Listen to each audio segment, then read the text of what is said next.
ನಮಸ್ಕಾರ. ಸಹಕಾರಿ ಟಿವಿಗೆ ಸ್ವಾಗತ. ಮೊದಲು ಮಾನವನಾಗು. ನಾನು ಎಚ್.ಎಸ್. ಸುಧೀಂದ್ರ ಕುಮಾರ್. ಮುಖ್ಯಾಂಶಗಳು. ಶಿಕಾರಿಪುರದಲ್ಲಿ ಬಸವೇಶ್ವರ ಸಹಕಾರ ಒಕ್ಕೂಟದಿಂದ ಸ್ವತಂತ್ರ ದಿನಾಚರಣೆ. ಒಕ್ಕೂಟದ ಸರ್ವ ಸದಸ್ಯರ ಸಭೆ. ಶಿವಮೊಗ್ಗ ಜಿಲ್ಲೆ ಶಿಕಾರಿಪುರದ ಶಾಂತಿನಗರ 2ನೇ ಕ್ರಾಸ್ನಲ್ಲಿರುವ ಬನಸಿರಿ ಸಭಾಂಗಣದಲ್ಲಿ ಸ್ವತಂತ್ರ ದಿನಾಚರಣೆ ಅದ್ದೂರಿಯಾಗಿ ಆಚರಿಸಲಾಯಿತು. ಸ್ವತಂತ್ರ ದಿನಾಚರಣೆಯ ಧ್ವಜಾರೋಹಣ ಶ್ರೀ ಬಸವೇಶ್ವರ ಸಹಕಾರ ಒಕ್ಕೂಟ ಸಂಘದ ಅಧ್ಯಕ್ಷ ಟಿ ಪರಮೇಶ್ವರಪ್ಪ ನೆರವೇರಿಸಿದರು. ಧ್ವಜಾರೋಹಣ ಕಾರ್ಯಕ್ರಮ ಮುಗಿದ ನಂತರ ಪ್ರತಿ ವರ್ಷದ ಪದ್ಧತಿಯಂತೆ ಒಕ್ಕೂಟದ ಸಂಘದ ವತಿಯಿಂದ ಉಮಾಮಹೇಶ್ವರ ಪೂಜೆ, ನವಗ್ರಹ ಪೂಜೆಯನ್ನು ಹಮ್ಮಿಕೊಳ್ಳಲಾಗಿತ್ತು. ಪೂಜಾ ಕಾರ್ಯಕ್ರಮಕ್ಕೆ ಒಕ್ಕೂಟ ಸಂಘದ ಸದಸ್ಯ ಸಂಘಗಳ ಅಧ್ಯಕ್ಷರು, ಉಪಾಧ್ಯಕ್ಷರು, ನಿರ್ದೇಶಕರು ಮತ್ತು ಕಾರ್ಯದರ್ಶಿಗಳು ಭಾಗವಹಿಸಿದ್ದರು. ಪೂಜಾ ಕಾರ್ಯಕ್ರಮದ ಪೌರೋಹಿತ್ಯವನ್ನು ಶ್ರೀ ಬಸವಣ್ಣಯ್ಯ ಮಠದೇವರು ಅಚ್ಚುಕಟ್ಟಾಗಿ ನಡೆಸಿದರು.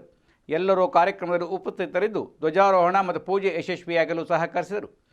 ಬೆಳಗ್ಗೆ 11:30ಕ್ಕೆ ಸರಿಯಾಗಿ ಶ್ರೀ ಬಸವೇಶ್ವರ ಸಹಕಾರ ಒಕ್ಕೂಟ ಸಂಘದ 25-26ನೇ ಸಾಲಿನ ಸರ್ವ ಸದಸ್ಯರ ವಾರ್ಷಿಕ ಮಹಾಸಭೆಯನ್ನು ನಡೆಸಲಾಯಿತು. ವಾರ್ಷಿಕ ಮಹಾಸಭೆಯ ಅಧ್ಯಕ್ಷತೆಯನ್ನು ಸಂಘದ ಅಧ್ಯಕ್ಷರಾದ ಟಿ ಪರಮೇಶ್ವರಪ್ಪ ವಹಿಸಿದ್ದರು.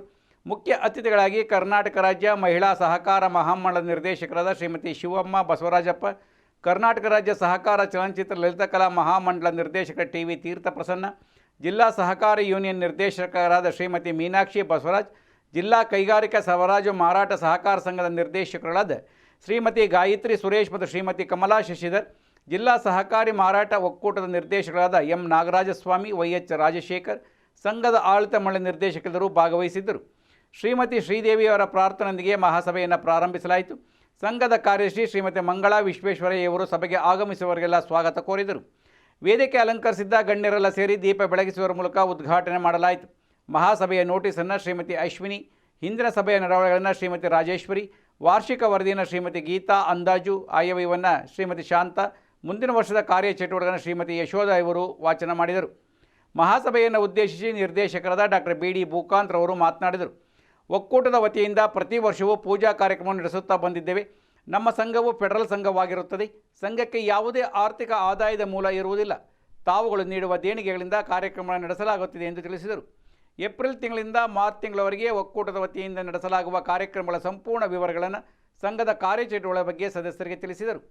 ಸಂಘವನ್ನು ಬಲವರ್ಧನೆಗೊಳಿಸಲು ಆಡಳಿತ ಮಂಡಳಿಯವರು ಶ್ರಮಿಸಬೇಕೆಂದು ಅಭಿಪ್ರಾಯಪಟ್ಟರು. ನಂತರ ಸಭೆಯ ಅಧ್ಯಕ್ಷತೆ ವಹಿಸಿದ್ದ ಟಿ ಪರಮೇಶ್ವರಪ್ಪನವರು ಇಂದಿನ ಕಾರ್ಯಕ್ರಮಕ್ಕೆ ಆಗಮಿಸಿ ಸಲಹೆ ಸಹಕಾರ ನೀಡಿದ ಸದಸ್ಯ ಸಂಘಗಳೆಲ್ಲರಿಗೂ ಧನ್ಯವಾದಗಳನ್ನು ತಿಳಿಸಿದರು. ಆರ್ಥಿಕವಾಗಿ ಸದೃಢವಾಗಲು ಸಂಘಕ್ಕೆ ಧನ ಸಹಾಯ ಅಗತ್ಯವಾಗಿದ್ದು ತಮ್ಮೆಲ್ಲರ ಸಹಕಾರ ಬೇಕೆಂದು ತಿಳಿಸಿದರು. ಇಲ್ಲಿಯವರೆಗೆ ನಮ್ಮ ಸಂಘದ ಎಲ್ಲ ಕಾರ್ಯಕ್ರಮಕ್ಕೆ ಸಹಕಾರ ನೀಡುತ್ತಿದ್ದೀರಿ. ಮುಂದೆಯೂ ಕೂಡ ನಿಮ್ಮ ಸಹಕಾರ ನಿರೀಕ್ಷಿಸುತ್ತೇವೆ ಎಂದು ತಿಳಿಸಿದರು.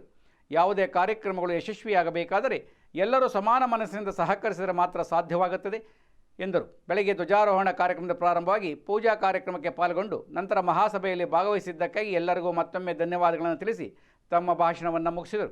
ಈ ದಿನ ನಡೆದ ಎಲ್ಲ ಕಾರ್ಯಕ್ರಮಗಳು ಯಶಸ್ವಿಯಾಗಲು ಸಲಹೆ ಸಹಕಾರ ನೀಡಿ ಪ್ರತ್ಯಕ್ಷವಾಗಿ ಪರೋಕ್ಷವಾಗಿ ಸಹಕರಿಸಿದ ಎಲ್ಲರಿಗೂ ಧನ್ಯವಾದಗಳನ್ನು ತಿಳಿಸಿ ಸಭೆಯನ್ನು ಮುಕ್ತಾಯಗೊಳಿಸಲಾಯಿತು.